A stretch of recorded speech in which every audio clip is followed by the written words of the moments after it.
Boa noite a todos, todas e todes. Eu sou Nivaldo Andrade, professor da Faculdade de Arquitetura da Universidade Federal da Bahia, conselheiro vitalício do Instituto de Arquitetos do Brasil e coordenador-geral do Arque Memória 6, Encontro Internacional sobre Preservação do Patrimônio Edificado. É um prazer recebê-los aqui essa noite para esse lançamento do nosso evento. Começa daqui a pouco mais de uma semana, na terça-feira, dia 5 de novembro, em Salvador, presencialmente, e nós resolvemos fazer essa live de lançamento aqui para apresentar o evento e com a palestra, a conferência magistral do arquiteto Philippe Prost, Grande Prêmio Nacional de Arquitetura da França de 2022. Essa é a sexta edição do Arque Memória, um evento que foi criado pelo Instituto de Arquitetos do Brasil nos anos 80, em parceria com várias universidades públicas, e que as últimas 4 edições, a terceira, a quarta, a quinta e essa sexta, são realizadas aqui na Bahia, em parceria entre o Instituto de Arquitetos do Brasil, o Departamento da Bahia, e a Faculdade de Arquitetura da Universidade Federal da Bahia, através dos seus 2 programas de pós-graduação, Instituto Senso, que é o PPGAU, Programa de Pós-Graduação em Arquitetura e Urbanismo, que engloba o doutorado e o mestrado acadêmico, e o mestrado profissional em Conservação e Restauração de Monumentos e Núcleos Históricos. O Arque Memória 6 acontecerá nos dias 5, 6, 7 e 8 de novembro. Nos dias 5, 6 e 7, no centro de eventos do Senai Cimatec, na Avenida Orlando Gomes. O Senai Cimatec é um parceiro co-realizador do Arque Memória 6, junto com as entidades que eu citei. E no dia 8 de novembro, o Arque Memória acontecerá pela manhã na Faculdade de Arquitetura da UFBA, na Federação, e pela tarde na Reitoria da UFBA, no Canela. Nós já temos mais de 500 inscritos, a expectativa é de 600 a 700 participantes, e como em todas as edições, nessa edição nós escolhemos um tema específico, que é democracia, diversidade e reconstrução, para aprofundar o debate sobre a democracia, os direitos humanos, o respeito à diversidade em suas múltiplas expressões, especialmente em um momento em que, no contexto global, ocorre a ascensão de regimes autoritários, conflitos armados, e, portanto, é sempre mais necessário uma reflexão sobre a preservação da memória e do patrimônio, que não pode ser de modo algum dissociada de questões sociais, étnicas, raciais e de gênero que mobilizam sociedades ao redor do mundo, além dos impactos das mudanças climáticas. O nosso evento terá 10 conferências magistrais. O arquiteto Philippe Prost faria uma delas presencialmente na semana que vem. Por questões pessoais, ele infelizmente não poderá estar presente em Salvador nesse momento, mas já estamos organizando a vinda dele ao Brasil, junto com a Embaixada Francesa no Brasil, para o ano que vem. Mas, de todo modo, ele aceitou muito gentilmente fazer essa conferência online, o que para a gente é uma grande oportunidade. Mais à frente eu vou falar mais sobre o arquiteto Philippe Prost. O Arque Memória 6 se estrutura, então, presencialmente entre os dias 5 e 8 de novembro, em Salvador, a partir de 10 conferências magistrais e 35 mesas de debates, reunindo cerca de 100 especialistas de mais de 20 países e de todas as partes do Brasil, além de centenas de comunicações e projetos que serão apresentados, que foram submetidos ao Comitê Científico e foram selecionados. Além do IAB, Instituto de Arquitetos do Brasil, através do Departamento da Bahia, do IAB Bahia, e da Faculdade de Arquitetura da UFBA, através dos seus programas de pós-graduação, e do Senai Cimatec, que eu já citei, o Arque Memória 6 conta com patrocínios fundamentais para a realização do evento, que é o Conselho de Arquitetura e Urbanismo do Brasil, o CAU-BR, o Conselho de Arquitetura e Urbanismo da Bahia, o CAU-Bahia, o CAU-BA, a Caixa, o Instituto do Patrimônio Histórico e Artístico Nacional, o IFAM, a Bahia Gás, o Instituto do Patrimônio Artístico e Cultural da Bahia, do Governo do Estado, e a Secretaria de Desenvolvimento Econômico, Emprego e Renda da Prefeitura Municipal de Salvador. Conta também com o apoio da CAPES, a Coordenação de Aperfeiçoamento do Pessoal de Nível Superior, da Embaixada da França no Brasil e da Rio Books. Então, eu queria agradecer imensamente a essas instituições que estão nos apoiando na organização desse evento. E, sem mais delongas, eu queria passar a palavra para os anfitriões desse evento, né, os representantes das instituições que estão promovendo esse evento, para que eles nos deem uma saudação. Então, em primeiro lugar, eu queria convidar a professora Larissa Acatauaçu Nunes, que é a coordenadora do mestrado profissional em conservação e restauração de monumentos e núcleos históricos do MPSEC, da nossa Faculdade de Arquitetura da UFRGS. Por favor, Larissa, boa noite. A palavra é sua. Obrigada, Nivaldo. Então, primeiro eu queria saudar essa mesa, né, desse evento tão importante que é a abertura do Arquimemória. E com muito prazer, né, e muito orgulho, o MPSEC também promove o Arquimemória, que é um dos mais importantes, eventos mais importantes sobre a preservação do patrimônio histórico, né. Gostaria também de agradecer a disponibilidade do professor Felipe Prost, que vai abordar um assunto tão importante para o MPSEC e para os nossos discentes da pós-graduação. Obrigada, Nivaldo. Obrigado, Larissa. Eu convido agora para fazer uso da palavra o professor Fábio Macedo Velame, diretor da Faculdade de Arquitetura da Universidade Federal da Bahia, que será um dos nossos conferencistas magistrais do Arquimemória 6 também. Por favor, Fábio. Boa noite a todos, todas e todos, né?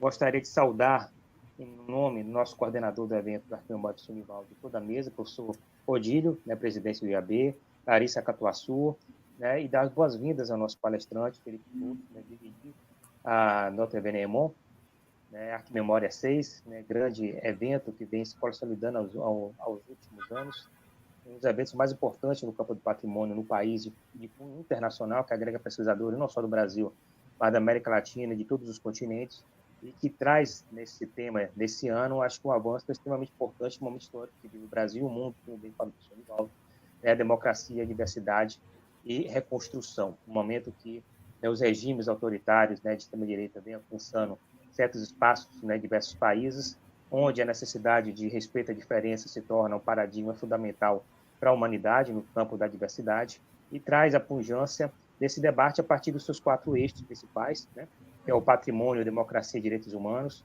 patrimônio, sociedade e diversidade, os saberes do patrimônio e as reflexões sobre o patrimônio. Então, a Faculdade de Arquitetura se sente honrada e privilegiada em estar podendo acolher, né, apoiar, né, o desenvolvimento da realização de mais uma Arquimemória na nossa instituição, né. Viva o Arquimemória, viva a FAUFBA nos seus 65 anos, e viva a UFBA, e que tenhamos semana que vem, né, uma série, um evento extremamente pujante, extremamente rico, frutífero em debates, ideias e avanços na discussão no campo do patrimônio. Então, parabéns à organização e vamos aos trabalhos. Muito obrigado, professor Fábio. Eu passo a palavra agora ao presidente nacional do Instituto de Arquitetos do Brasil, o colega Odilo Almeida, direto de Fortaleza. Obrigado, Nivaldo. Minha saudação ao professor Fábio Velame, à professora Larissa e ao nosso palestrante Felipe Prost. Dizer, Nivaldo, da alegria do IAB de poder ter o seu nome vinculado a uma iniciativa tão importante como tem sido o Arquimemória.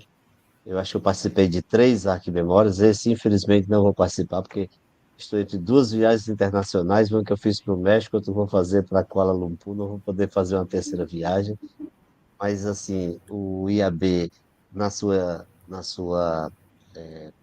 na condução do Nivaldo, que é conselheiro vitalício do IAB, ex-presidente nacional e também vice-presidente internacional da União Internacional de Arquitetos, conduz o Arquimemória já há algumas versões, com grande energia, com grande capacidade de mobilização, atraindo debates tão importantes, né? E o IAB, que é essa instituição que há 103 anos abriga as iniciativas ligadas à arquitetura brasileira, em contato com as instâncias internacionais, a UIA, o CIALP, a FAPA, o IAB, que é organizado em todos os estados do Brasil, e também tem presença nos fóruns nacionais dos ministérios, no IFAM, e em diversas outras instâncias em nível estadual ligadas ao patrimônio, o IAB se sente prestigiado com mais uma edição do Arquimemória, que com certeza nos trará grandes frutos, dada a sua temática atual, pertinente, no momento de tantos questionamentos sobre a democracia, um momento também que o planeta já começa a dar os seus apresentar seus problemas referentes à sua sustentabilidade, problemas de mudanças climáticas mais acentuadas. Então, trazer esse evento, Nivaldo, para o Brasil e trazer esse nível de representação, mais de 25 países, 100 especialistas, centenas de teses, como está se fazendo agora, é uma grande oportunidade de integração e de também para se construir uma visão global sobre o tema. Parabéns, estamos ansiosos aqui para ver os resultados que temos certeza serão excelentes. Obrigado. Muito obrigado, presidente Odilo. Eu, então, nesse momento, agradeço a presença dos representantes do IAB, do Instituto de Arquitetos do Brasil, da Faculdade de Arquitetura da UFPA e do MPSECRE. Desfaço essa mesa. Nós vamos ter uma mesa de abertura presencial na terça-feira que vem, com a presença desses e de outros representantes. O presidente Odilo não poderá estar presente, mas eu acredito que a secretária-geral Isabela Moreira Lima, do IAB, estará, né, representando a direção nacional. Então, eu desfaço a mesa agradecendo a presença de vocês para que a gente possa dar início à palestra do arquiteto e professor Felipe Prost. Obrigado, Fábio. Obrigado, Larissa. Obrigado, Odilo. É um grande prazer para nós, das instituições envolvidas na organização do Arquimemória, receber o arquiteto Philippe Prost para essa conferência. Ele é graduado pela Escola Nacional de Arquitetura de Versalhes, é professor há muitos anos na Escola Nacional Superior de Arquitetura de Paris-Belleville.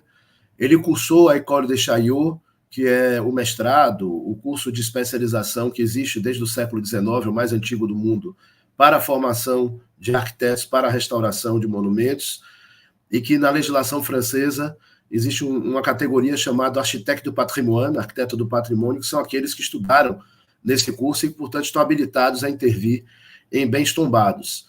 Então, o arquiteto Philippe Prost, ele tem esse perfil que concilia a pesquisa e a docência com a prática profissional e que concilia o projeto de restauração com o projeto da nova arquitetura, algo que na França muitas vezes é muito separado em função dessa legislação, mas que ele com maestria consegue conciliar de forma muito clara, né? Ele, por muitos anos, ele me contou recentemente, quando eu estive no escritório dele, numa missão da CAPESA, há algumas semanas em Paris, eu estive no escritório dele para reforçar o convite, e ele me explicou que ele começou como pesquisador, e principalmente da arquitetura militar, e a partir daí surgiram os primeiros projetos de recuperação de fortificações e bastiões, e que isso se desenvolveu para uma série de outros projetos muito importantes, alguns como o Museu da Casa da Moeda, no coração de Paris, que eu tive a oportunidade de visitar com uma pessoa do escritório dele, a diretora do escritório dele, e também muitos projetos que lidam com temas sensíveis, como espaços de memória da deportação de judeus para Auschwitz, na periferia de Paris, e outros espaços de memória sensível, ligados também à Primeira Guerra Mundial, em diversas partes da França. Essa trajetória singular e excepcional levou a que Philippe Prost recebesse, em 2022, na última edição, o Grande Prêmio Nacional de Arquitetura, que é um prêmio que é conferido a cada 2 anos a um arquiteto ou arquiteta, pela sua contribuição ao campo da arquitetura. Então, é a maior honraria da categoria profissional na França, e, como resultado dessa premiação, a Cité de l'Architecture et du Patrimoine, que é o principal centro cultural da arquitetura na França, e um dos mais importantes centros de divulgação da arquitetura e que produz exposições sobre arquitetura no mundo, que fica em Paris, no Trocadéro, em frente à Torre Eiffel, acaba de inaugurar, há 10 dias, no dia 18 de outubro, a exposição La Mémoire Vive, sobre a obra do ateliê de arquitetura Philippe Prost. Essa exposição fica até 26 de março de 2025, na Cité de l'Architecture et du Patrimoine, e o desafio que eu propus a Philippe Prost é de nós tentarmos trazer pelo menos uma parte dessa exposição ao Brasil no ano que vem, porque no ano que vem comemoraremos o Ano do Brasil na França e da França no Brasil, é um momento propício para esse intercâmbio. Então a gente espera, Philippe, que esse seja o primeiro momento de uma parceria que, apesar de você não poder vir ao Arquimemória presencialmente na próxima semana, que seja o início de uma parceria profícua ao longo dos próximos anos entre Brasil e França no campo da arquitetura e no campo da preservação do patrimônio. Muito obrigado por ter aceitado o nosso convite para fazer essa conferência virtual de lançamento e abertura do Arc Memória 6. E agora eu passo a palavra para você. Muito obrigado. Merci, merci Nivaldo. Merci beaucoup pour ces mots d'accueil. J'aurais beaucoup aimé être parmi vous la semaine prochaine et répondre à votre invitation pour Archi Memoria 6.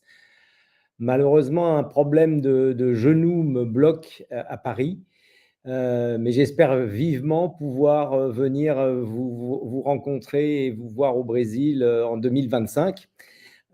Et donc, c'est pour cela que ce soir, j'ai proposé de faire cette conférence en visio. Voilà.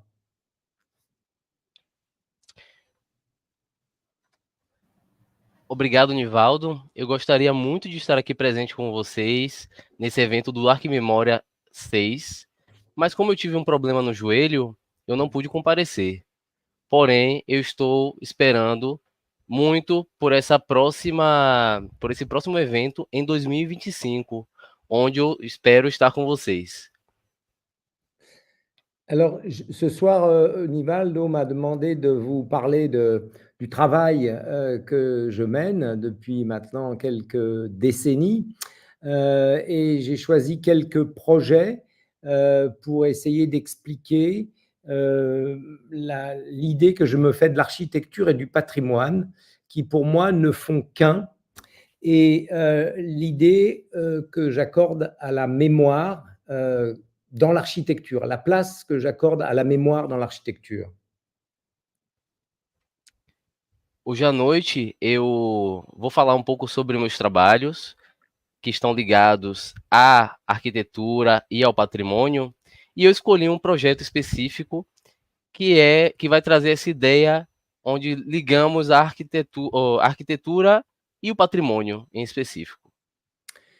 Alors, sur le titre que j'ai donné à cette conférence, l'architecture, art de la transformation, c'est un titre qui résulte d'un certain nombre d'années de travail pour se rendre compte que l'architecture, c'est comme l'art de transformer le réel et donc de transformer la vie des gens qui vont vivre dans une architecture, et que c'est quelque chose, cette transformation, qui ne s'arrête en réalité jamais. Et il faut que les architectes s'intègrent et travaillent avec cette transformation permanente, qu'il ait à l'esprit pour pouvoir concevoir des projets qui préservent la mémoire des lieux, la mémoire des gens qui ont vécu là, la mémoire des bâtiments, mais aussi qu'ils insufflent une part de nouveauté, une nouvelle page de l'histoire, tout en sachant qu'il y aura d'autres pages à cette histoire.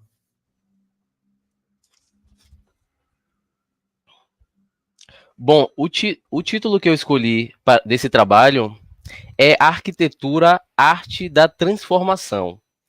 É um trabalho que eu já faço há vários anos e que vai trazer essa ideia da arquitetura em transformação de tudo que é real. Transformar a vida. Nós temos que saber que tudo que a arquitetura não para, ela vai junto com a vida, ela evolui juntamente com a vida. E nós temos que trabalhar com essas transformações, preservando a memória, os edifícios, a vida e a cultura de todos. Est-ce que vous avez présenté la première image? Vocês apresentaram a primeira imagem? Voilà. Donc, je vais partir du premier projet sur lequel j'ai travaillé.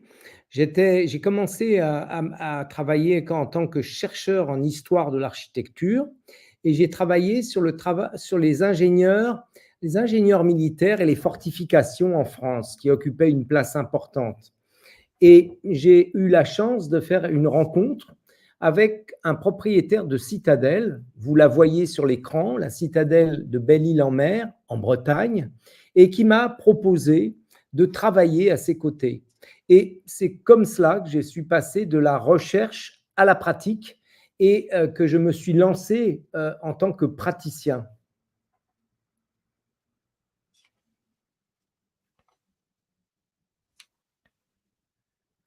Então, eu vou falar um pouco agora do primeiro trabalho, meu primeiro projeto.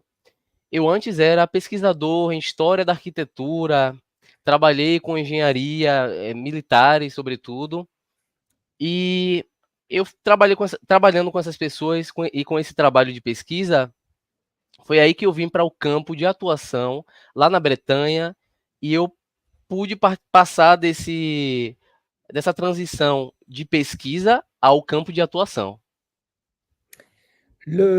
Cette citadelle bastonnée, cette forteresse au bord de la mer, je me suis d'abord intéressé à ses archives. On peut passer l'image suivante. Et c'est un plan, c'est le premier plan qui a été donné de cette citadelle par un grand ingénieur qui s'appelle Vauban. Et ce plan présente des dessins en jaune et en noir. En noir, ce qui existe et qu'il a choisi de conserver, et en jaune, ce qu'il a choisi de transformer et de modifier. C'est une manière de représenter simultanément le passé, le présent et le futur.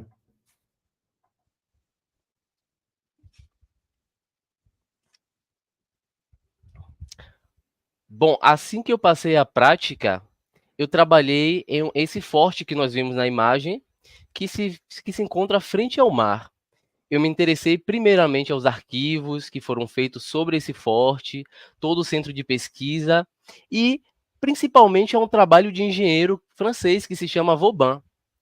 Bom, aqui nessa imagem vemos o que ele decidiu transformar em amarelo, todas essas partes em amarelo é o que ele decidiu transformar, e todas as partes em preto é tudo que ele decidiu guardar da arquitetura.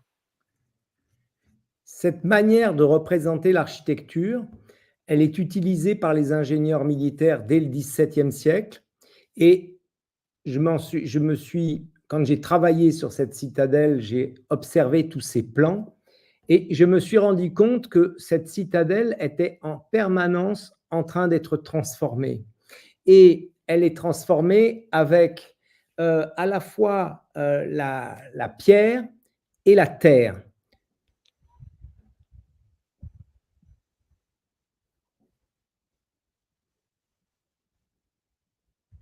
Bom, quando eu comecei a trabalhar nesse projeto, eu comecei a estudar a maneira que era usada por esses militares no século XVII.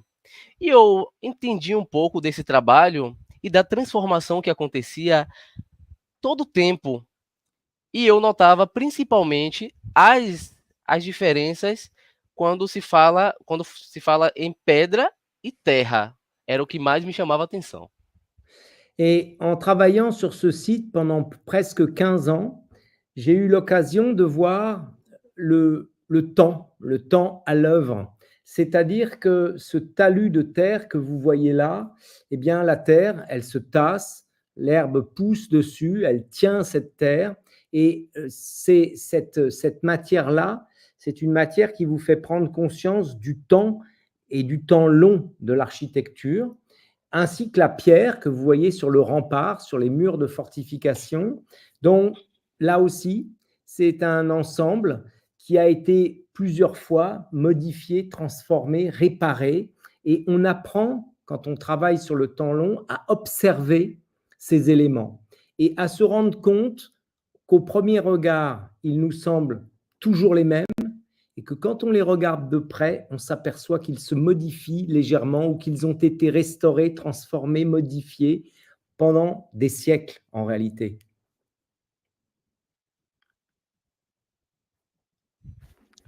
Bom, eu pude observar com esse trabalho de 15 anos que eu fiz nesse local, eu percebia o tempo da obra, pude perceber essas mudanças que aconteciam, principalmente em termos da matéria, dessa terra, das pedras.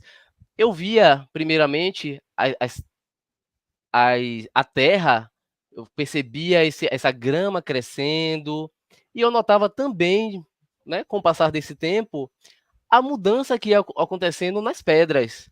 À primeira vez, parece que é tudo igual, mas quando a gente começa a passar muito tempo nesses ambientes e começamos a olhar mais de perto, notamos as mudanças com o passar dos séculos.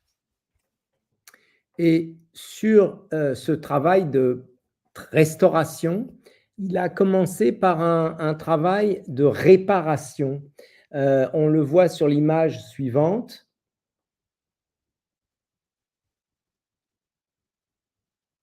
Où l'on observe que plutôt que de remplacer complètement une pièce de charpente, j'ai choisi à ce moment-là de conserver ce qui pouvait l'être, ce que l'on voit en partie haute de l'image, une pièce de bois ancienne, et de la compléter par une pièce de bois nouvelle.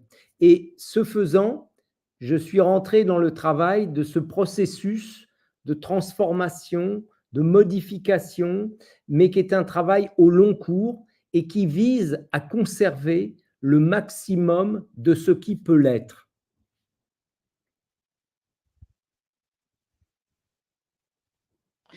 Então, neste trabalho aqui que nós vemos na imagem de restauração, eu comecei a trabalhar muito nesse meio de restauração. Bom, temos aqui uma peça restaurada por mim, notamos na parte superior que eu pude conservar a peça principal e completar com a peça nova. Então, nós vemos que é um trabalho de restauração, de transformação, mas que a gente preza muito pela preservação. Et ce faisant, je me suis intéressé dans l'architecture, dans l'histoire de l'architecture, en parallèle à ce dont on ne parle pas toujours, c'est-à-dire comment les architectures se transforment. On présente souvent dans l'histoire de l'architecture des grands bâtiments, des grands édifices qui semblent avoir été réalisés d'un seul coup, d'une seule façon. Et quand on s'intéresse de plus près aux bâtiments, à leur histoire, quand on s'intéresse à leurs archives, on découvre assez vite qu'en fait, ces bâtiments ont une vie, ou ont plutôt plusieurs vies, et qu'ils se transforment à certains moments très rapidement, à d'autres beaucoup moins, mais que, en fait, le temps à l'œuvre, les flux, les personnes qui utilisent ces bâtiments les modifient à de toutes petites échelles comme à de grandes échelles, selon les moments, selon les besoins, selon les nécessités.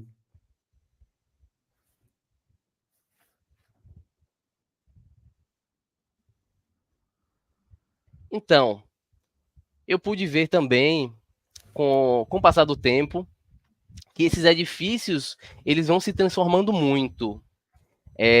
A gente vê, a partir de um ponto de vista mais técnico, que há muitas mudanças que são feitas através de trabalhos de restauração, inclusive as pessoas também que moram ali, as pessoas que vão participar dessas obras, elas modificam esses edifícios, esses monumentos, a partir das suas necessidades, a partir da época. Então, há vários fatores que vão modificando. Et j'ai choisi quelques exemples pour illustrer ces évolutions. Le premier, image suivante, voilà, c'est à Split, en Croatie. Et en utilisant ce code couleur, qui ici est rouge et noir, et non pas jaune et noir comme on a vu tout à l'heure, le noir, c'est ce qui subsiste du palais de Dioclétien, et le rouge, c'est ce qui s'est installé à l'intérieur et qui a procédé de la transformation du palais en un fragment de ville.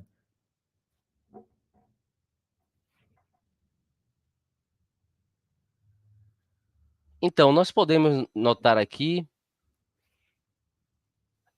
eu pude trabalhar sobre alguns projetos. Eu escolhi esse primeiro projeto aqui, nessa imagem, é um projeto do Split, localizado na Croácia. Bom, nós podemos notar que toda a parte preta é o que ainda existe. E essa parte vermelha, ela foi instalado para fragmentos de uma nova cidade. Suivante. A próxima. Voilà. Et là, on peut voir la comparaison, faire la comparaison entre le projet du palais qui a été construit initialement et de sa transformation quelques siècles plus tard d'un palais à un morceau de ville.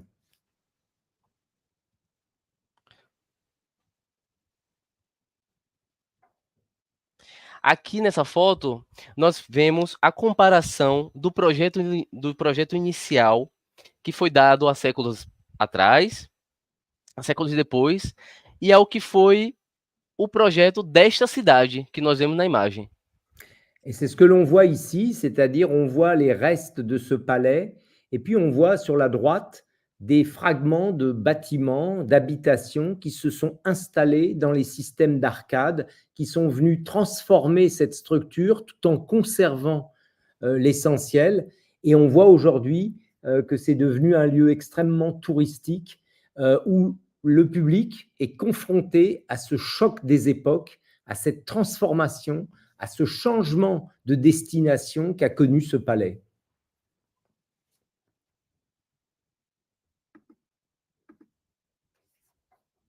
Aqui nessa imagem, vemos o resto do palácio.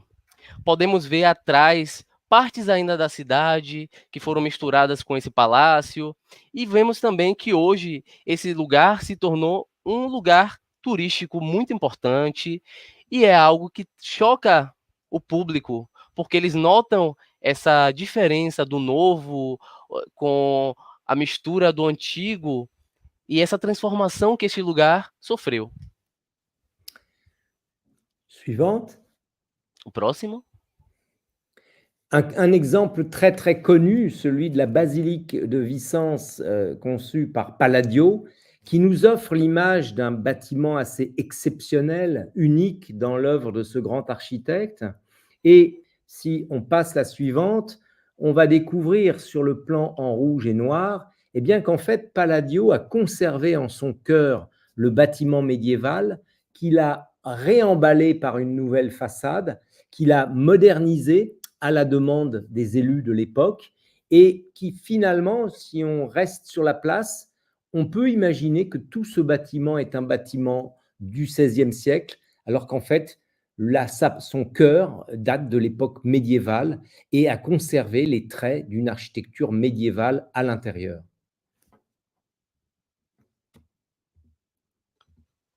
Nesta imagem aqui, podemos ver a Basílica Vicence, que é um batimento incrível, é uma construção incrível, uma construção única. Essa construção, nós podemos ver aqui, nessas linhas pretas e vermelhas, toda a modernização da fachada por causa da sua época. Bom, é um batimento, uma construção do século XVI, mas no seu coração nós vemos resquícios do medieval na parte interior deste edifício. Suivante. O próximo. Sur cette maquette qui est conservée, qui est présentée à la Fondation Palladio à Vicence, on découvre le bâtiment initial en son centre, qui est ce bâtiment médiéval avec ses arcs brisés, avec ses décors, ses décors polychromes. Et puis, on voit l'architecture de Palladio qui vient réenvelopper l'ensemble, reprendre les poussées et faire de ce bâtiment, en apparence, depuis l'espace public, un bâtiment contemporain, en tout cas de son temps, alors qu'en fait, il a préservé tout le cœur de ce bâtiment qui accueillait la salle de réunion, c'était le palais municipal qui accueillait les élus.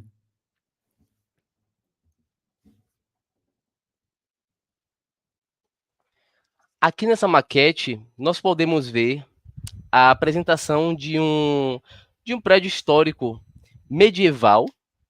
Nós vemos muitos arcos que são erguidos aí na frente, e vemos também esse crescimento que se impõe algo, algo contemporâneo, mas ao mesmo tempo vemos esse toque medieval. E notamos também que o coração, a sala do Palácio Municipal, ele foi mantida a partir dessa transformação que esse palácio sofreu. Suivante. A próxima. Et là, je reviens en France et je vous présente 2 exemples très rapidement. Le premier, c'est sur l'abbaye de Fontevraud. C'était l'une des plus grandes abbayes royales en France. Vous avez ici la représentation de l'abbaye au milieu de son paysage au XVIIe siècle. Et cette très grande abbaye a connu une transformation extrêmement importante au moment de la Révolution française. Bom, nós vamos retornar aqui com 2 exemplos franceses. Esse primeiro é o Abbaye de Fontevraud, do século XVII, que é algo enorme. E nós vemos também que ele sofreu uma transformação muito importante a partir da Revolução Francesa. Suivante. O próximo. Ici, on voit la transformation de cette abbaye qui, au moment de la Révolution française, est devenue une prison. Et on voit en rouge les éléments qui ont été rajoutés dans le plan, c'est-à-dire une double enceinte qui vient refermer l'abbaye. Et on voit dans la coupe de l'église, de l'abbatiale, on voit comment elle a été recoupée verticalement et entresolée avec des planchers pour accueillir le maximum de prisonniers. Et on se rend compte que ce bâtiment, il a, par ses dispositions initiales d'abbaye, de cloître, donc de cours où on peut circuler, de cellules de moines, il a été amplifié dans cette vision, qui était une vision là de l'enfermement carcéral, mais en touchant pratiquement à rien de ce qui était construit et en se suffisant de rajouter des éléments. C'est-à-dire que finalement, c'est cette utilisation sous forme de prison qui a sans doute préservé cette abbaye d'être entièrement démolie pour être revendue sous la forme de matériaux, comme ce fut le cas, par exemple, pour la grande abbaye de Cluny, dont il ne reste pratiquement rien. Bom, aqui nós vemos a parte interior desse monumento, a Abbaye de Fontevraud, e vemos a transformação que ela sofreu aqui, na parte, sobretudo na parte da proteção, na parte que vai englobar este local. Bom, para fechar o espaço, vemos que ela foi também cortada verticalmente na parte central, que era o local onde guardavam os prisioneiros. Notamos aqui que nada mudou, a essência do local não mudou, somente adicionamos alguns elementos para acolher a vários prisioneiros e notamos com isso que essa prisão acabou preservando esse monumento, que provavelmente seria muito modificado, que sofreria muitas modificações ao longo do tempo. Suivante. O próximo. Et ici, vous avez une photo de cette abbaye qui, à un moment donné, a été, où la prison a été retirée de cette abbaye et où le service des monuments historiques en France a engagé un vaste processus de restauration du monument. Ce processus a consisté, dans un premier temps, à effacer les traces de l'utilisation comme prison de cette abbaye. Et puis, à un moment donné, le service des monuments historiques s'est rendu compte qu'il effaçait une page de l'histoire de ce monument et qu'il était important d'en conserver des traces, malgré tout, à l'intérieur du bâtiment. Des graffitis, d'anciennes cellules, des espaces qui avaient connu la vie carcérale. Donc, finalement, à la fin des années 1990, le vaste projet de restauration à l'identique de cette abbaye, s'est arrêté pour conserver la trace d'un moment de l'histoire de ce monument.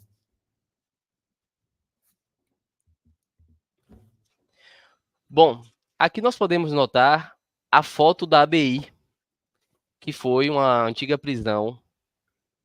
E nós vemos também que, com o passar do tempo, algumas medidas foram tomadas pela França para restaurar este monumento e iniciou um processo de apagar os traços de prisão. Mas, com o passar do tempo, eles tiveram em conta que eles estavam apagando partes importantes desse monumento, desse edifício, que eles estavam apagando a história.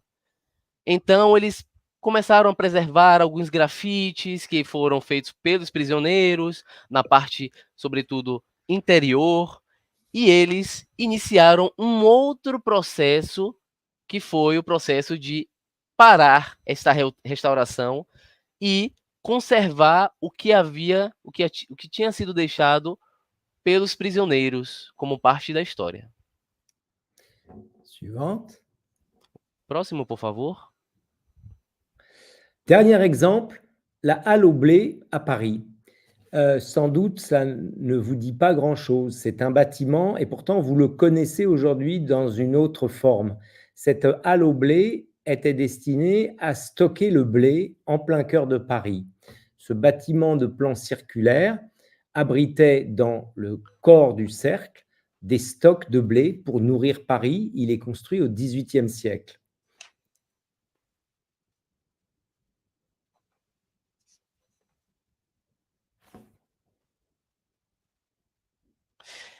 Então, aqui nessa imagem, que é essa última imagem que eu mostro para vocês, é um local conhecido como Halle au Blé, em Paris, que é um local onde nós guardávamos o trigo, esse trigo que era utilizado para alimentar as pessoas locais em Paris no século XVII. Suivante. O próximo, por favor. Comme pour stocker davantage de blé, à un moment donné, on a construit une coupole en métal et en verre pour stocker encore plus de blé et occuper toute la partie centrale.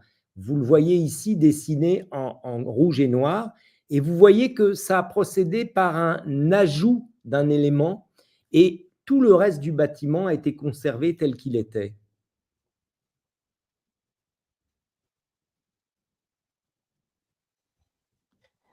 Então, nós vemos aqui, nessa cúpula, que era utilizada para guardar este trigo, vemos uma parte aqui que foi adicionada, uma parte em metal e em vidro, nessa parte em vermelho, foi onde adicionamos esse elemento a mais. Ou seja, guardamos toda a arquitetura e adicionamos apenas essa parte central, conservando todo o resto. Suivante. O próximo, por favor. Et aujourd'hui, la Halle au Blé, après avoir été transformée en bourse de commerce, elle est transformée en fondation pour l'art contemporain par Pinault depuis 2023. C'est-à-dire qu'après y avoir stocké du blé, après y avoir traité des affaires, aujourd'hui, c'est un lieu de l'art contemporain majeur à Paris. 3 vies successives avec un bâtiment qui se transforme sur lui-même, mais qui continue de conserver ces traits morphologiques, ces espaces intérieurs, et à l'intérieur duquel Tadao Ando a rajouté juste un cylindre qui sert de simèse pour les présentations des œuvres.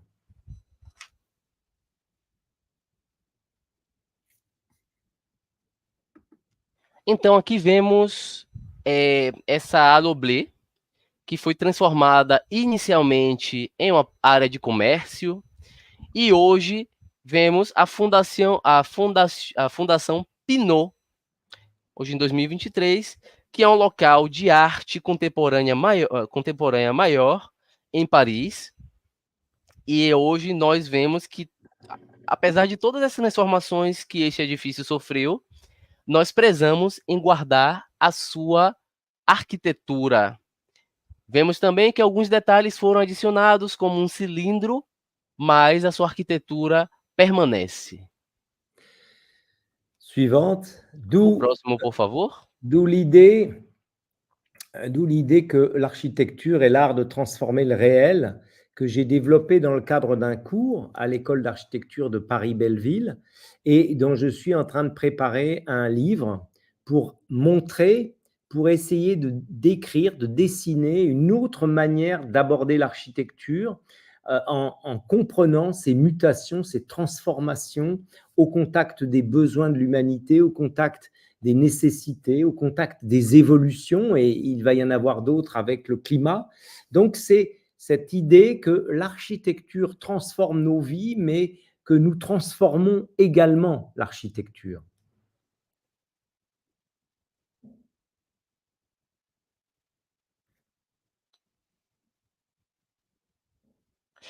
Então, nós temos essa ideia de que a arquitetura, ela transforma o real.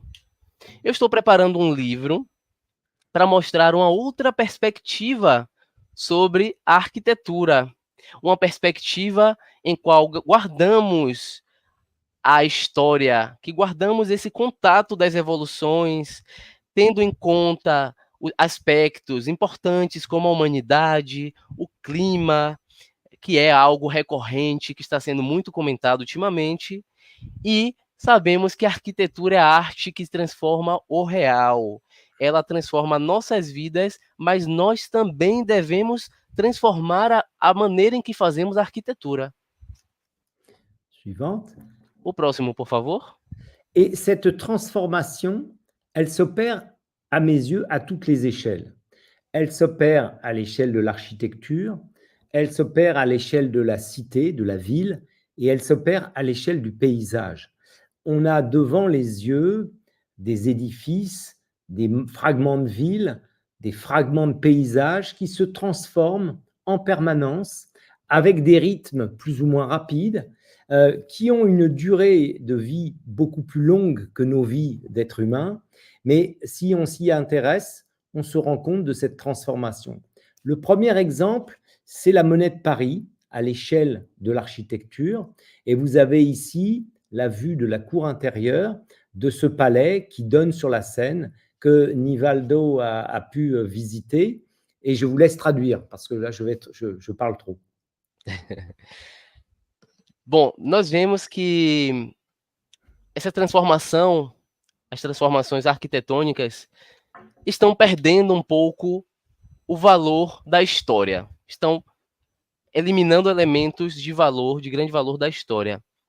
Percebemos hoje que a arquitetura, ela se transforma rapidamente. E nós temos isso como exemplo, as cidades, os pequenos vilarejos que se transformam. Nós vemos, em frente aos nossos olhos, prédios, visões que nós não tínhamos antes. Temos outra perspectiva de visão hoje, se abrirmos a nossa janela. São perspectivas rápidas que acontecem de uma forma muito rápida. Percebemos aqui o Palácio da Monet, que está localisado em Paris, em frente ao rio Sena. Ici, vous avez à chaque fois, quand on travaille sur un bâtiment, c'est pour moi à la fois une œuvre source et une œuvre ouverte.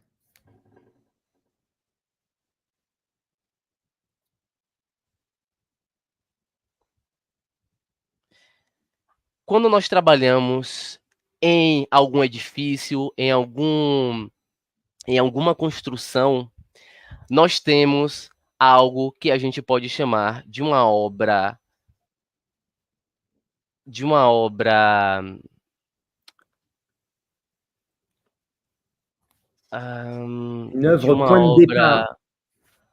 de origem, de uma obra de origem. Et une œuvre ouverte. E uma obra aberta. Perdão. Pourquoi une œuvre ouverte? Parce qu'il y a quelque chose dans le bâtiment, dans le fragment de ville ou dans le fragment de paysage, qui est constitutif de son être. Mais on peut y trouver les ressources du projet, les ressources ce qui va nous permettre de tisser des liens entre l'époque d'origine et le présent ou le futur de ce bâtiment.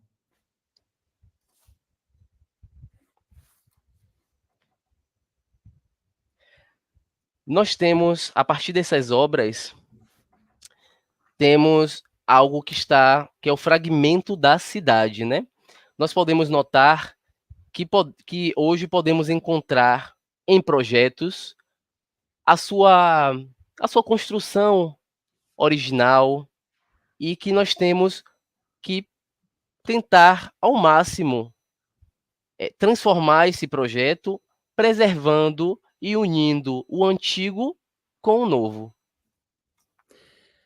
L'image que vous avez en haut à gauche, ce sont des plaques de métal, et dans ces plaques de métal sont découpées ce qui va devenir des médailles ou des monnaies. Et quand il s'agit d'intervenir dans ce bâtiment, l'idée que j'ai eue, c'est de travailler avec ce que l'on y fabriquait, ou en tout cas avec ce qui permettait de fabriquer ces monnaies et médailles, et d'utiliser ce métal comme le matériau même du projet contemporain.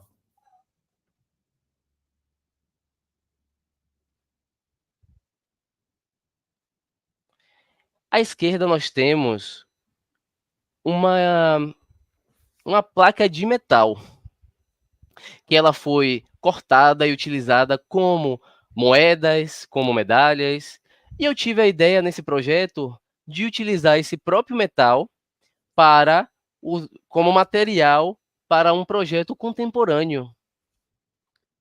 Suivante. O próximo, por favor.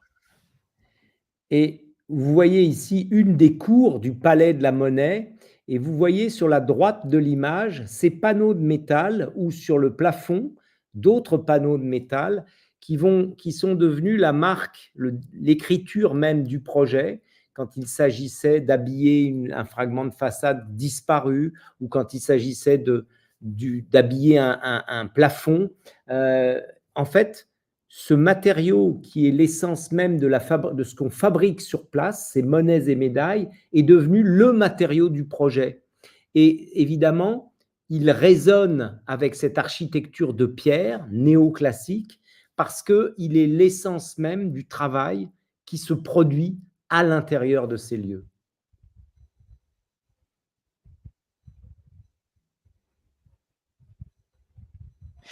Vemos aqui nesse pátio uma parte que é muito importante, que são as fachadas, que nós vemos que com o tempo vão ser modificadas e que devemos usar como a marca do projeto materiais que foram utilizados na construção original desse projeto. Por exemplo, neste projeto usamos o mesmo material que foi produzido para fabricar medalhas e a moeda, usamos para a fabricação dessa nova fachada, mantendo a essência dessa parte interior da obra. Et ici, vous voyez sur ce plan, à nouveau en rouge et noir, le bâtiment du Palais de la Monnaie qui existe, et puis tous ces éléments en rouge qui sont les éléments qu'on a ajoutés pour répondre aux besoins du programme. Il s'agissait d'ouvrir le site au public, il s'agissait d'y accueillir des expositions, d'y accueillir des restaurants, d'en faire un lieu ouvert alors que c'était auparavant un lieu fermé, mais l'intervention architecturale procède par ajout, par éléments qui viennent dessiner ou redessiner des parties du bâtiment et par la construction d'un bâtiment neuf que l'on va voir après.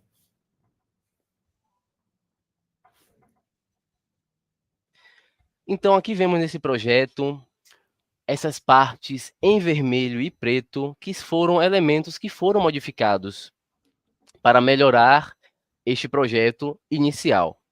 Vemos a partir dessa restauração que o projeto exigia que nós usássemos uma parte para criar restaurantes, lugares abertos, para desenhar novos ambientes. E fizemos este processo para este novo batimento, esta nova construção. Suivante. O próximo, por favor. Ici, à l'intérieur, pendant le chantier, on découvre un espace qui était celui d'une citerne qui a été démolie. Et pour créer des relations à l'intérieur du bâtiment, on a choisi de reconstruire ce volume de la citerne en métal pour y installer escalier et ascenseur. On a repris la place d'un volume disparu en l'habillant du métal qui est la thématique, la signature du projet à l'intérieur de ce bâtiment.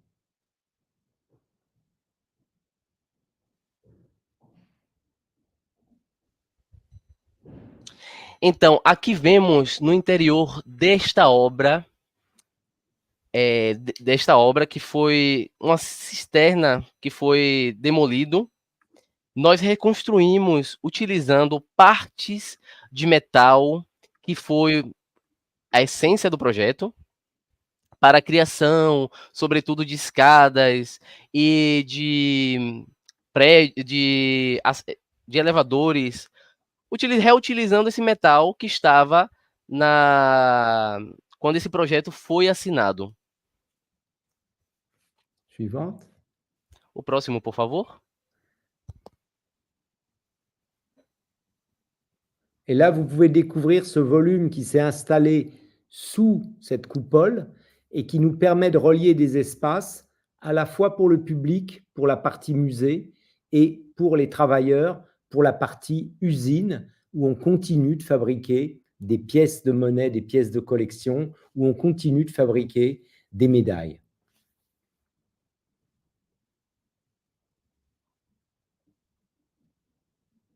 Aqui vemos um projeto que está ligando alguns espaços entre o público e também ligando espaços para os trabalhadores desse local que ainda serve para a fabricação de peças de moedas utilizando metal. Suivante. O próximo, por favor.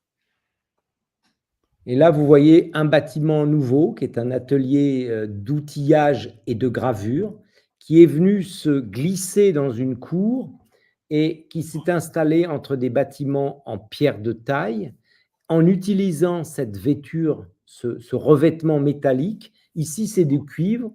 Tout à l'heure, c'était de l'inox. Ailleurs, c'est du laiton. Tous les métaux qui entrent dans la fabrication des monnaies et médailles ont retrouvé une place dans des éléments architecturaux. Bom, aqui nesta imagem, nós podemos ver um novo ateliê que foi criado para fazer imagens, para a criação de imagem, para a criação de ferramentas, e vemos que aqui nós usamos algumas pedras específicas. E, bom, para esse projeto usamos o cobre, foi usado o cobre. No projeto anterior foi usado inox. E no projeto de antes foi usado pedras. On va passer à l'échelle de la cité. Vamos passar. Avec un projet dans le nord de la France, dans ce qu'on appelle le bassin minier du Nord et du Pas-de-Calais, où a été extrait des quantités très, très importantes de charbon, mais dont l'activité a été arrêtée à la fin du XXe siècle.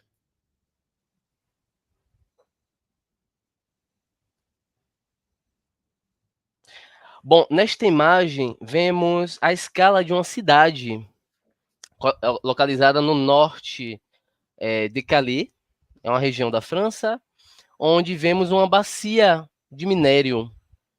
Mas este minério ele parou de acontecer no fim do século XX. Vous voyez au fond de l'image des pyramides noires qui sont les déchets produits par l'extraction du charbon. Et au premier plan, vous voyez des cités minières, c'est-à-dire des quartiers d'habitation qui ont été construits pour accueillir les mineurs et leurs familles. Et vous voyez qu'en même temps, on est au milieu de la campagne. C'était un territoire rural, agricole, qui, avec l'apparition du charbon, s'est transformé. Et avec l'arrêt de l'extraction du charbon, est en train de se transformer de nouveau.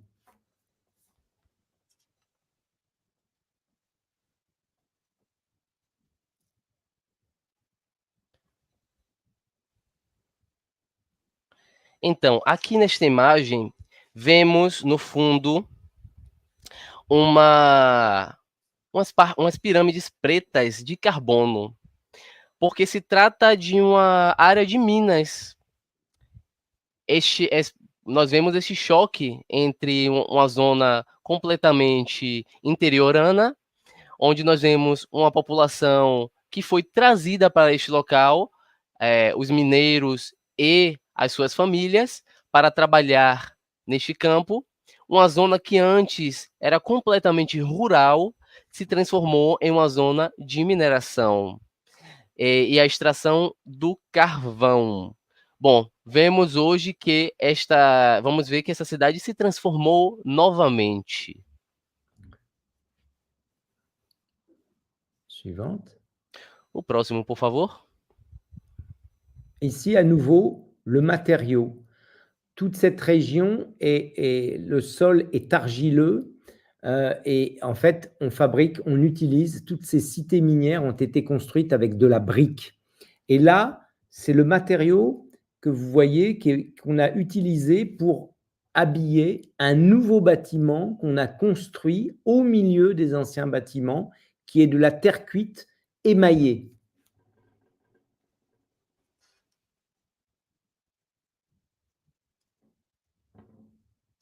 Bom, vemos aqui esse material que é o tijolo.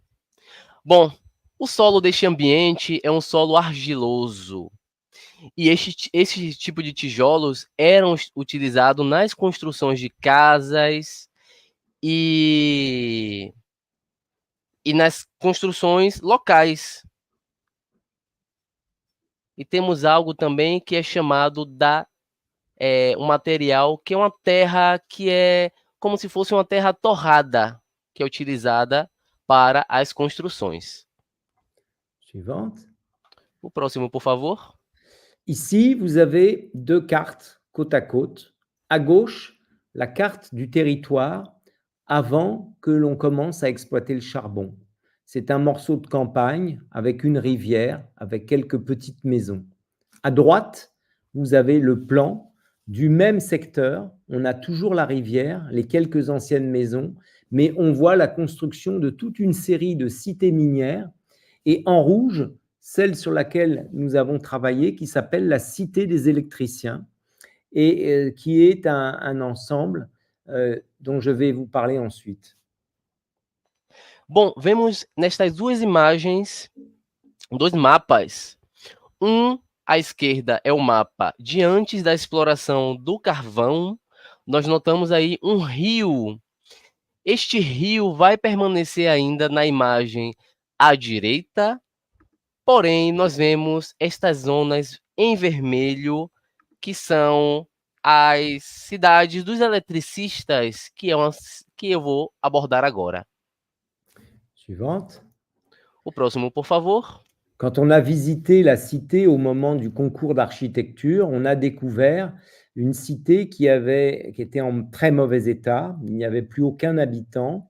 Elle avait failli être démolie et elle a été sauvée par la protection au titre des monuments historiques et le classement au patrimoine mondial de l'UNESCO du bassin minier en tant que paysage culturel, évolutif et vivant.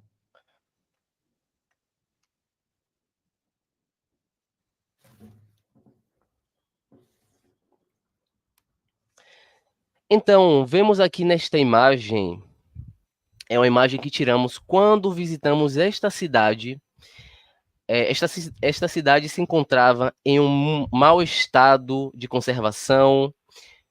Esta cidade seria demolida, porém, ela foi salva porque passou como monumento histórico. E a Unesco também teve um papel fundamental na preservação desta cidade, que foi reconhecido como patrimônio cultural, evolutivo e vivo.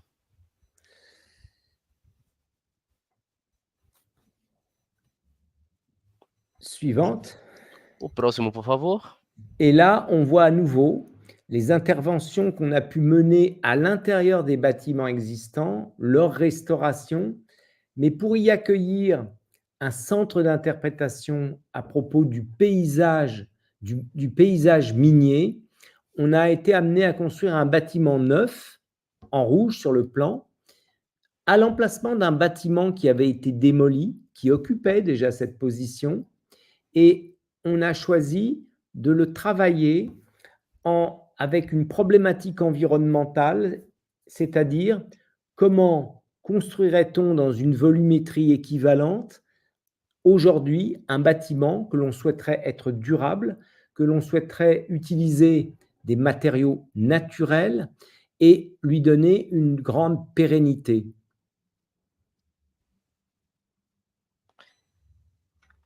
Aqui nós vemos o nosso projeto de restauração. Nós utilizamos para a restauração de uma casa que foi completamente demolida. Nós quisemos guardar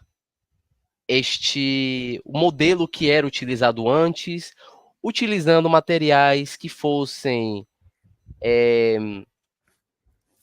que interpretassem a paisagem de Minas, primeiramente, e, em seguida, que preservasse a natureza e que utilizasse também materiais naturais e que não causasse problemas ambientais. Suivante. O próximo, por favor. Voilà une vue de cette cité après qu'elle ait été restaurée et qu'on y ait construit un bâtiment nouveau. C'est le bâtiment que vous voyez au fond de la perspective et vous le voyez revêtu de cette tuile émaillée rouge qui joue avec sa couleur, avec les briques et les tuiles également rouges et qui abrite ce centre d'interprétation du paysage. L'idée était d'arriver à insérer un bâtiment neuf avec une écriture contemporaine, mais qui dialogue, qui s'inscrive, qui tisse des liens entre l'histoire passée et l'histoire future de ce site, en respectant finalement ses caractéristiques principales.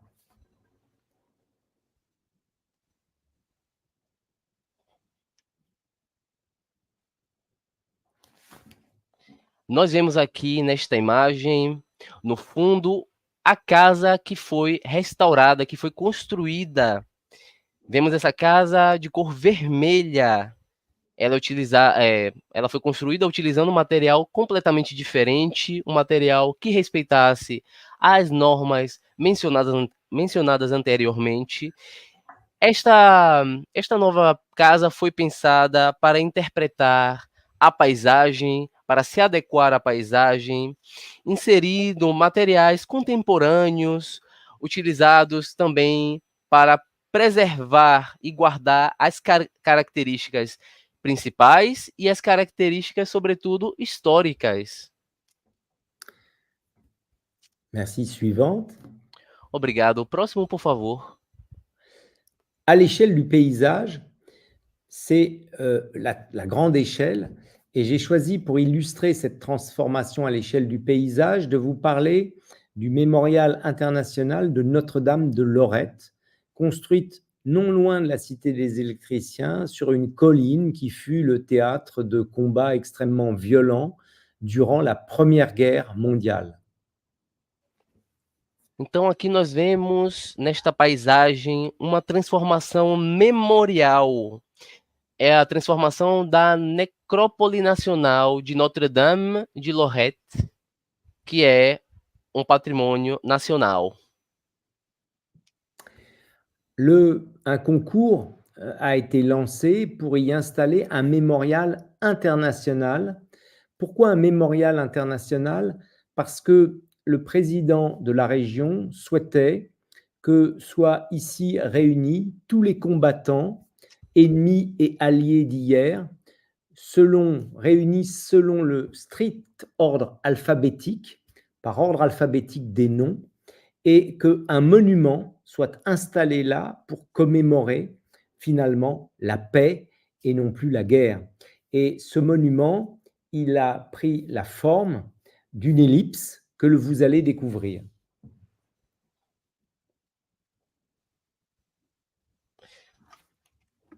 Então, aqui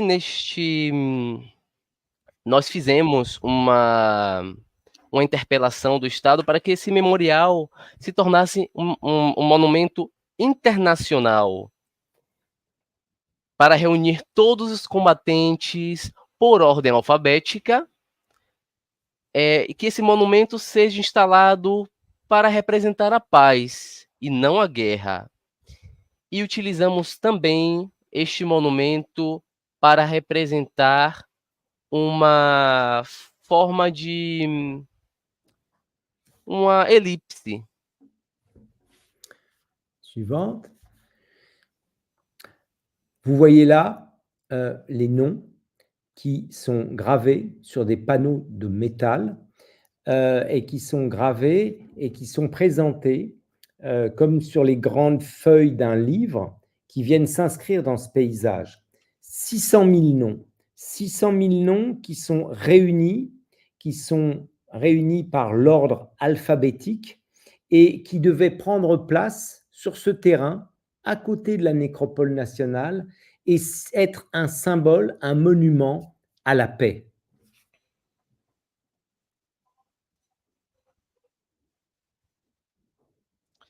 Então, neste monumento, nós temos reunido mais de 600 mil nomes que foram reagrupados por ordem alfabética ao lado desta necrópole, que é utilizada para representar a paz. Suivante. O próximo, por favor. Ici, vous découvrez le site au moment de la guerre qui n'avait plus il n'y avait plus d'arbres, il n'y avait plus de bâtiments, tout était détruit. Vous voyez en contrebas une église qui est en ruine. En fait, le site a été vraiment bombardé, détruit.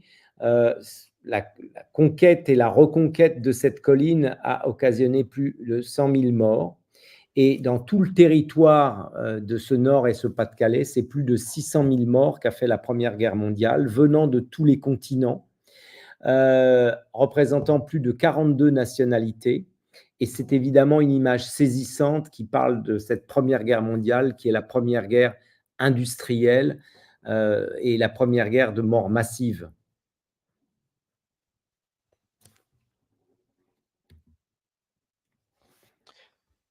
Nós vemos aqui nesta imagem a representação do local da guerra. Vemos um local sem árvores, a igreja completamente em ruínas.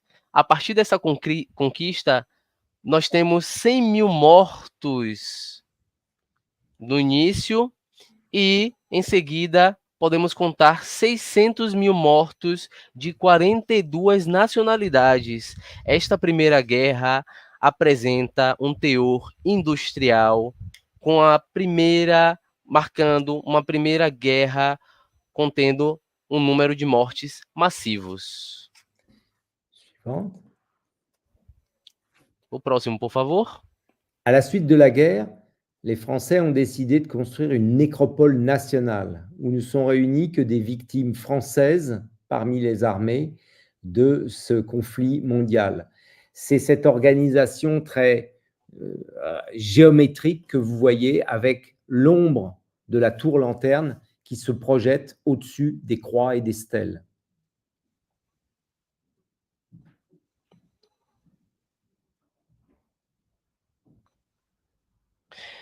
Então, em seguida, depois da guerra, foi decidido a reconstrução de uma necrópole nacional.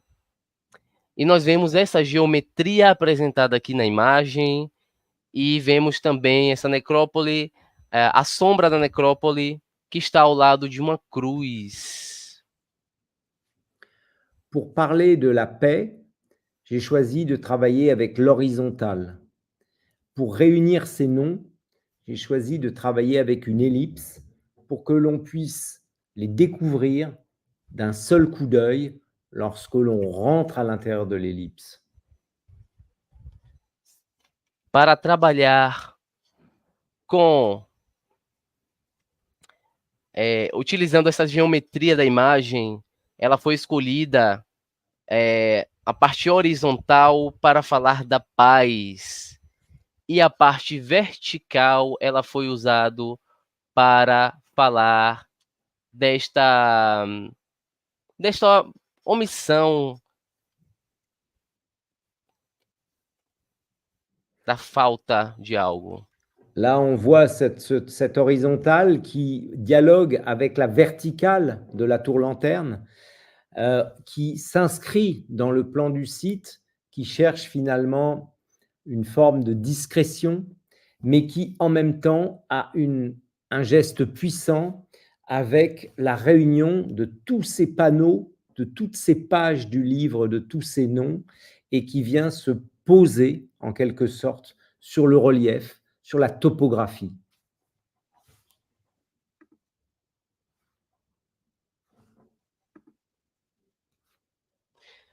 Então, aqui nós vemos um trabalho que fizemos de equilíbrio entre a parte horizontal com a parte vertical, utilizando um modelo discreto, e nesse primeiro gesto nós queríamos mostrar o poder, e em todas as outras partes livres em que apresentamos, elas vão estar projetadas sobre este relevo.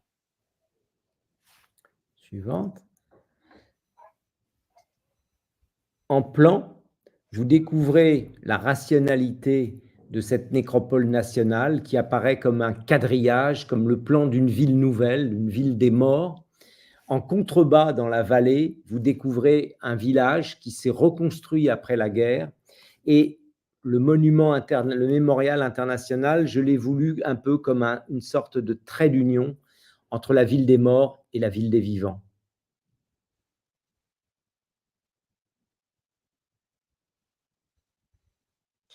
Então, nesse plano, vocês vão descobrir um trabalho que foi feito para ligar isto que chamamos de Cidade dos Mortos com a cidade. Então, esse ponto aí no meio que vocês podem observar é um ponto justamente que vai ligar a Cidade dos Mortos com a Cidade dos Vivos. Suivante. O próximo, por favor. Quand on est dans la nécropole nationale, en fait, on découvre cet anneau presque comme un trait horizontal, et on devine à l'intérieur de cet anneau gris sombre, on découvre les reflets d'or de ces panneaux qui se déploient avec ces listes de noms. Então, quando vemos aqui esta imagem da Necrópole Nacional, nós vemos na parte interior uma parte cinza escuro, e vemos também o reflexo do ouro, das partes douradas. Suivante. O próximo, por favor. Quand on descend dans cette forme de tranchée en courbe, d'un seul coup, on arrive et on découvre l'intérieur de l'anneau, avec les pages de ce livre qui se déploient et se projettent autour de nous, et que le regard peut réunir d'un seul coup d'œil, pratiquement. Et c'est quelque chose de très important, parce qu'à ce moment-là, on n'est plus qu'entre le sol et le ciel. On oublie l'environnement, on est dans un espace protecteur, mais ouvert, et qui nous permet de faire face à ce choc de ce blizzard de noms, comme l'avait dit un journaliste britannique.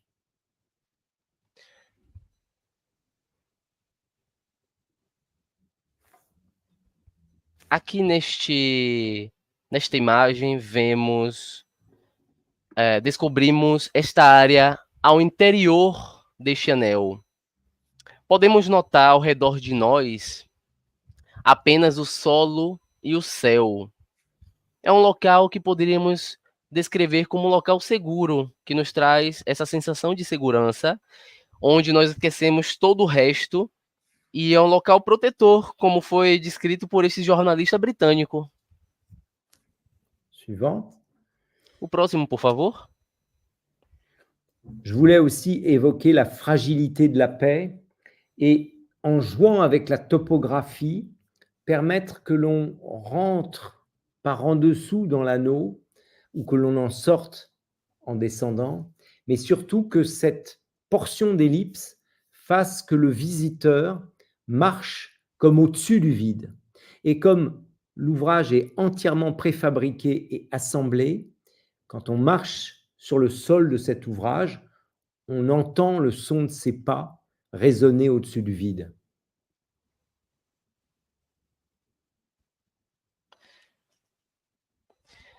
Então, quando nós vamos estar neste local, nós temos a sensação de estar evocando a fragilidade da paz. Fizemos um jogo com esta topografia, que ao entrar neste anel, nós temos total proporção da elipse ao redor, e ao andar neste local, nós sentimos o vazio e entendemos unicamente os nossos passos neste local vazio.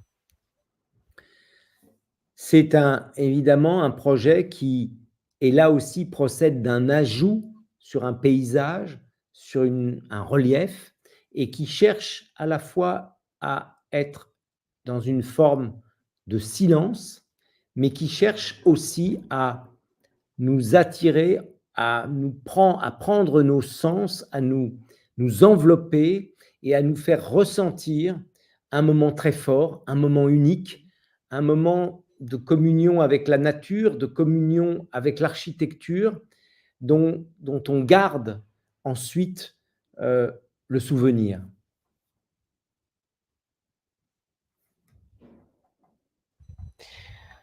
Este projeto, ele visou adicionar uma paisagem, jogando com este relevo. Esse projeto queria trazer uma busca por um momento onde lidamos com o silêncio, onde podemos ressentir novas emoções, ressentir um momento muito forte junto com essa natureza e um momento que nos traz um pouco de lembranças também. Suivante. O próximo, por favor. Et ici, c'est une maquette, la vue d'une maquette qui a été réalisée avec le béton fibré à ultra haute performance qui est utilisé pour le mémorial, avec l'inox qui est utilisé pour fabriquer les panneaux et qui est placé devant un mur d'images dans mon bureau que je renouvelle. Et je me suis aperçu un jour avec étonnement que finalement, on pouvait retrouver certains éléments du projet, certaines formes du projet, certains rythmes du projet dans certaines des images qui étaient affichées sur ce mur. Et ça me fait aboutir à cette idée, à cette conclusion que finalement, dans la mémoire des hommes, se niche la mémoire du temps, la mémoire des lieux, et que cette mémoire de chaque individu, c'est ce qui fait la richesse de l'humanité. Et c'est ce qui fait qu'il n'y a pas deux projets identiques, il n'y a pas deux façons de faire, il n'y a jamais une seule façon pour faire un projet. Elle est le fruit d'un lieu, d'un contexte, d'un environnement, mais elle est aussi le fruit d'une vie, d'une histoire personnelle, de sensations, de souvenirs qui s'entremêlent pour fabriquer le projet. Donc la mémoire, elle est pour moi à la fois celle des lieux, celle des êtres, celle des bâtiments, mais aussi celle des architectes, celle des concepteurs, qui finalement insèrent dans le projet quelque chose d'eux-mêmes qui doit entrer en résonance avec le site, le lieu, le bâtiment.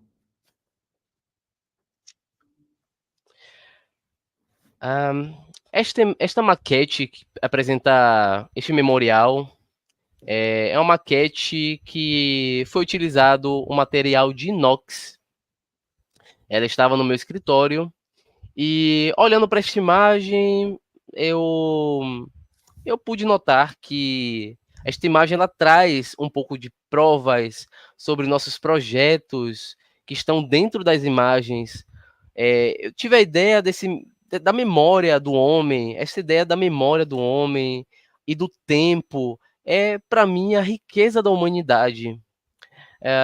E não a maneira de fazer, não é a primeira maneira de fazer que conta, mas esse conjunto de sensações que nós sentimos, juntamente com os lugares e a nossa memória, tudo que a gente já passou.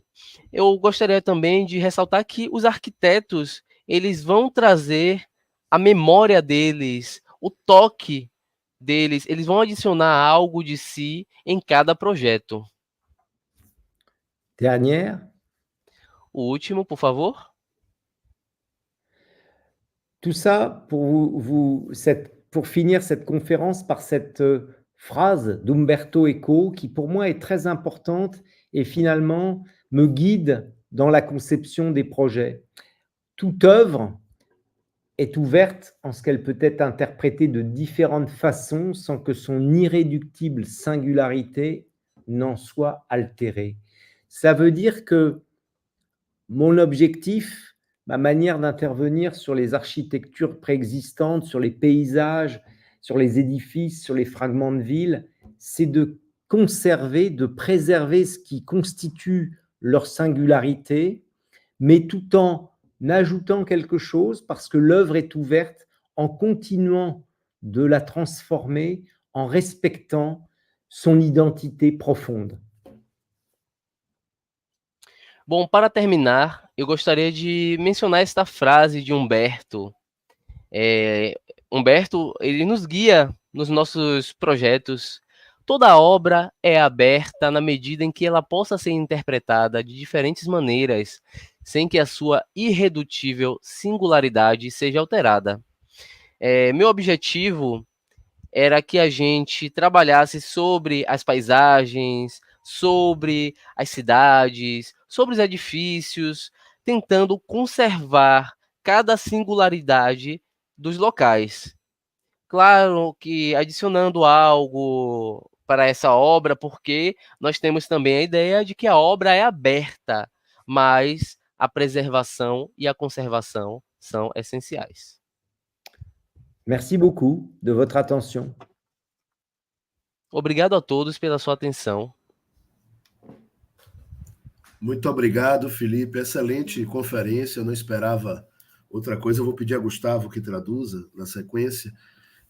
Além de mostrar uma série de projetos extremamente interessantes em edifícios de valor patrimonial, inclusive em áreas muito delicadas, seja no centro de Paris, às margens do Rio Sena, no caso da Monet, seja em contextos mais rurais ou de pequenas cidades, mas também trouxe um tema que nesse Arquimemória vai ser muito importante, nos outros a gente discutiu menos, que é a intervenção arquitetônica em espaços de memória, em lugares de memória sensível, de memória traumática, inclusive, em que o mais relevante não é tanto a arquitetura pré-existente, mas sim a memória do lugar, as histórias que se passaram ali, e que a arquitetura tem que ter a capacidade de reinterpretar e de dialogar com essas memórias e de torná-las mais claras e, ao mesmo tempo, de forma muito respeitosa. Então, eu acho que foi excelente porque uniu essa questão da intervenção no patrimônio construído, mas também está falando de lugares de memória sensível e de como a arquitetura tem a capacidade de traduzir essa memória e essa história, materializando ela num espaço arquitetônico, numa edificação, em um monumento, em algo que represente esses fatos. Gustavo, por favor. Alors, sur c'est très bien. J'ai bien aimé ce que vous avez ramené aujourd'hui. C'est ce qu'on attendait. Vous avez ramené la valeur du patrimoine en ramenant la monnaie de Paris devant la Seine. Vous avez ramené aussi ce côté de petits villages, de la cité, du côté rural, et aussi des thèmes sur les endroits de la mémoire et l'accessibilité aussi aux souvenirs traumatiques, aux histoires des endroits, pour ramener ce souvenir et que ce soit clair. Vous avez aussi uni des éléments très importants qui sont l'intervention du patrimoine qui ont été bâtis et la mémoire. C'était un spectacle. Merci beaucoup. Merci beaucoup.